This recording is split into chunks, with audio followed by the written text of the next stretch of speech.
ಎಲ್ಲರಿಗೂ ಯೂಟ್ಯೂಬ್ ಚಾನಲ್ಗೆ ಸ್ವಾಗತ. ಈ ಒಂದು ವಿಡಿಯೋದಲ್ಲಿ ನಾವು 7ನೇ ತರಗತಿ ಪ್ರಥಮ ಭಾಷೆ ಕನ್ನಡ ಪದ್ಯ 4 ವಚನಗಳ ಭಾವಸಂಗಮ ಇದರ ಪ್ರಶ್ನೋತ್ತರಗಳನ್ನು ನೋಡೋಣ.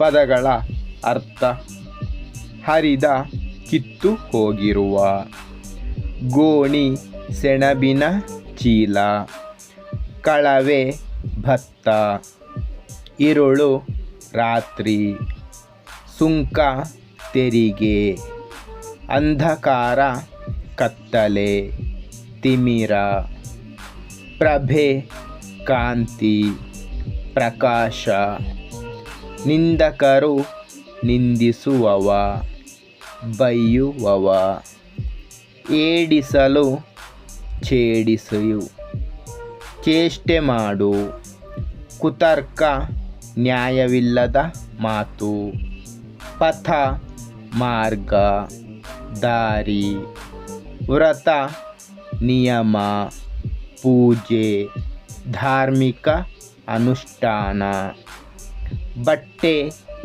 ಮಾರ್ಗ ದಾರಿ, ಪ್ರಮಥರು ಶಿವನ ಭಕ್ತರು, ಅಳಿಮನ ದೃಢವಲ್ಲದ ಮನಸ್ಸು, ಅಸ್ಥಿರವಾದ ಮನಸ್ಸು, ಅದ್ದಿ ಮುಳುಗಿಸಿ, ತೋಯಿಸಿ. ಮುಂದಿನ ಭಾಗ: ಕೊಟ್ಟಿರುವ ಪ್ರಶ್ನೆಗಳಿಗೆ ಒಂದು ವಾಕ್ಯದಲ್ಲಿ ಉತ್ತರಿಸಿ. ಮೊದಲನೇ ಪ್ರಶ್ನೆ: ಹರಿದ ಗೋಣಿಯಲೊಬ್ಬ ಇರುಳೆಲ್ಲ ಏಕೆ ನಡೆದನು? ಉತ್ತರ: ಹರಿದ ಗೋಣಿಯಲೊಬ್ಬ ಸುಂಕ ಕಂಜಿ ಇರುಳೆಲ್ಲ ನಡೆದನು. ಎರಡನೇ ಪ್ರಶ್ನೆ: ಶಿವನ ಮೇಲಿನ ಭಕ್ತಿ ಯಾವುದರಿಂದ ಪ್ರಭೆಯಾಯಿತು?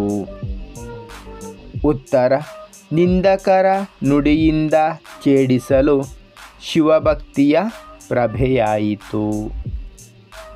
ಮೂರನೇ ಪ್ರಶ್ನೆ: ಮಹಾಜ್ಞಾನದಾಚರಣೆ ಯಾವುದು? ಉತ್ತರ: ಹಿಡಿದ ವ್ರತವನ್ನು ಬಿಡದೆ ಆಚರಿಸಲು ಅದೇ ಮಹಾಜ್ಞಾನದಾಚರಣೆ. ನಾಲ್ಕನೇ ಪ್ರಶ್ನೆ: ಯಾವುದಕ್ಕೆ ಆಸೆ ಮಾಡಿದರೆ ನರಕದಲ್ಲಿ ಅದ್ದಬೇಕು? ಉತ್ತರ: ಪರದ್ರವ್ಯಕ್ಕೆ ಆಸೆ ಮಾಡಿದರೆ ನರಕದಲ್ಲಿ ಅದ್ದಬೇಕು.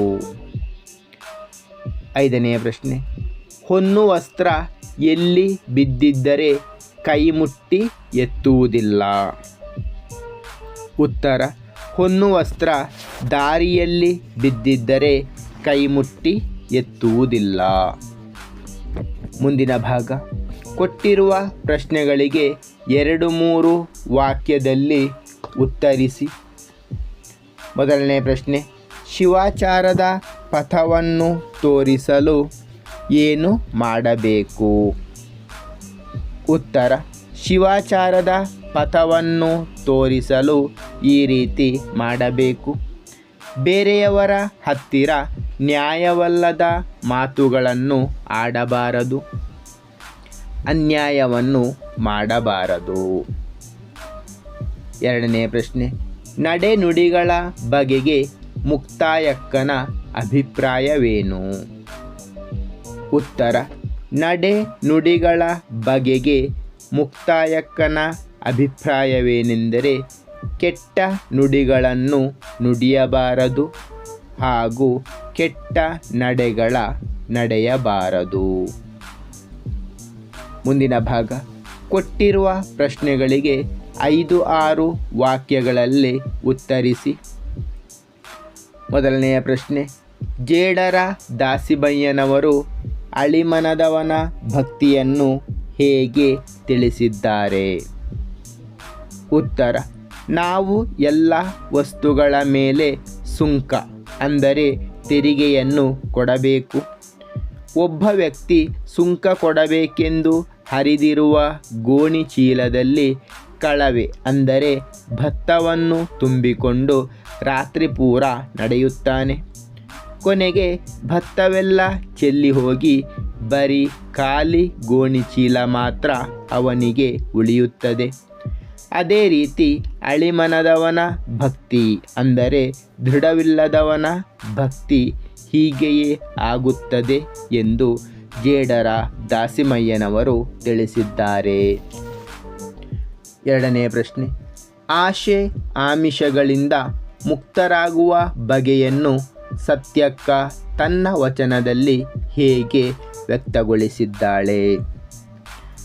ಉತ್ತರ, ಸತ್ಯಕ್ಕ ತನ್ನ ವಚನದಲ್ಲಿ ವ್ಯಕ್ತಗೊಳಿಸಿರುವ ಆಸೆ ಆಮಿಷಗಳಿಂದ ಮುಕ್ತರಾಗುವ ಬಗೆ: ಲಂಚಕ್ಕೆ ಕೈಚಾಚಬಾರದು, ಯಾರಿಗೂ ವಂಚನೆ ಮಾಡಬಾರದು, ದಾರಿಯಲ್ಲಿ ಬಿದ್ದ ಹೊನ್ನು ವಸ್ತ್ರಗಳನ್ನು ಎತ್ತಿಕೊಳ್ಳಬಾರದು, ಪರದ್ರವ್ಯಕ್ಕೆ ಆಸೆ ಮಾಡಬಾರದು, ದೇವರು ಕೊಟ್ಟಷ್ಟರಲ್ಲಿ ತೃಪ್ತರಾಗಬೇಕು. ಮುಂದಿನ ಭಾಗ, ಕೆಳಗಿನ ಪದ್ಯದ ವಾಕ್ಯಗಳನ್ನು ಪೂರ್ಣಗೊಳಿಸಿ. ಮೊದಲನೇ ವಾಕ್ಯ, ಇರುಳೆಲ್ಲ ನಡೆದನ ಡ್ಯಾಶ್. ಉತ್ತರ, ಸುಂಕ ಕಂಜಿ. ಎರಡನೇ ವಾಕ್ಯ, ಕುತರ್ಕಶಾಸ್ತ್ರದಿಂದ ಡ್ಯಾಶ್ ಕೂಡೆ. ಉತ್ತರ, ಯಮಗತಿಗರ. ಮೂರನೇ ವಾಕ್ಯ, ನುಡಿಯಲು ಬಾರದು ಕೆಟ್ಟ ಡ್ಯಾಶ್. ಉತ್ತರ, ನುಡಿಗಳ. ನಾಲ್ಕನೇ ವಾಕ್ಯ, ಇಂತಲ್ಲದೆ ನಾನು ಡ್ಯಾಶ್ ಮಾಡಿ. ಉತ್ತರ, ಅಳಿಮನವ. ಮುಂದಿನ ಭಾಗ, ಮೊದಲೆರಡು ಪದಗಳಿಗಿರುವ ಪದದಂತೆ ಮೂರನೆಯ ಪದಕ್ಕೆ ಸಂಬಂಧಿಸಿ ಪದ ಬರೆಯಿರಿ. ಕಳವೆ ಭತ್ತ, ಸುಂಕ ಡ್ಯಾಶ್. ಉತ್ತರ, ತೆರಿಗೆ. ನುಡಿಯಲು ಬಾರದು ಕೆಟ್ಟ ನುಡಿಗಳ, ನಡೆಯಲು ಬಾರದು ಡ್ಯಾಶ್. ಉತ್ತರ, ಕೆಟ್ಟ ನಡೆಗಳ. ಮೂರನೆಯ ಪ್ರಶ್ನೆ, ಬಟ್ಟೆ ಮಾರ್ಗ ವ್ರತ ಡ್ಯಾಶ್. ಉತ್ತರ, ನಿಯಮ. ಮುಕ್ತಾಯಕ್ಕ ಅಜಗಣ್ಣ ತಂದೆ, ಸತ್ಯಕ್ಕ ಡ್ಯಾಶ್. ಉತ್ತರ, ಶಂಭುಕೇಶ್ವರ. ಮುಂದಿನ ಭಾಗ, ಕೆಳಗಿನ ವಾಕ್ಯಗಳಲ್ಲಿ ಕರ್ತೃಪದ, ಕರ್ಮಪದ ಮತ್ತು ಕ್ರಿಯಾಪದಗಳನ್ನು ಗುರುತಿಸಿ. ಉಮಾ ಹಾಡನ್ನು ಹಾಡಿದಳು. ಕರ್ತೃಪದ ಉಮಾ, ಕರ್ಮಪದ ಹಾಡನ್ನು, ಕ್ರಿಯಾಪದ ಹಾಡಿದಳು. ಕೇಶವನು ಕುಂಬಳಕಾಯಿಯನ್ನು ಕೊಯ್ದನು. ಕೇಶವ ಕರ್ತೃಪದ, ಕುಂಬಳಕಾಯಿ ಕರ್ಮಪದ, ಕೊಯ್ದನು ಕ್ರಿಯಾಪದ. ಗಣೇಶನು ಗಡಿಗೆಯನ್ನು ಒಡೆದನು. ಗಣೇಶ ಕರ್ತೃಪದ, ಗಡಿಗೆ ಕರ್ಮಪದ, ಒಡೆದನು ಕ್ರಿಯಾಪದ. ಹಸೀನ ಕೊಡೆಯನ್ನು ಬಿಡಿಸಿದಳು. ಹಸೀನ ಕರ್ತೃಪದ, ಕೊಡೆಯನ್ನು ಕರ್ಮಪದ, ಬಿಡಿಸಿದಳು ಕ್ರಿಯಾಪದ. ರಜನಿಯು ಸಿನಿಮಾವನ್ನು ನೋಡಿದಳು. ರಜನಿ ಕರ್ತೃಪದ, ಸಿನಿಮಾವನ್ನು ಕರ್ಮಪದ, ನೋಡಿದಳು ಕ್ರಿಯಾಪದ. ಅಧ್ಯಾಪಕರು ಪಾಠವನ್ನು ಬೋಧಿಸಿದರು. ಅಧ್ಯಾಪಕರು ಕರ್ತೃಪದ, ಪಾಠ ಕರ್ಮಪದ, ಬೋಧಿಸಿದರು ಕ್ರಿಯಾಪದ. ಮುಂದಿನ ಭಾಗ, ಕೆಳಗಿನ ವಾಕ್ಯಗಳಲ್ಲಿ ಕ್ರಿಯಾಪದಗಳನ್ನು, ಕ್ರಿಯಾಪದದ ವಿಧಗಳನ್ನು ಸೂಚಿಸಿ. ರೈತರು ಕಾಳುಗಳನ್ನು ಬಿತ್ತಿದರು. ಇಲ್ಲಿ ಕ್ರಿಯಾಪದ ಬಿತ್ತಿದರು. ಕ್ರಿಯಾಪದದ ವಿಧ ಭೂತಕಾಲ. ಅಧ್ಯಾಪಕರು ಸಿನಿಮಾ ತೋರಿಸುತ್ತಾರೆ. ಕ್ರಿಯಾಪದ ತೋರಿಸುತ್ತಾರೆ.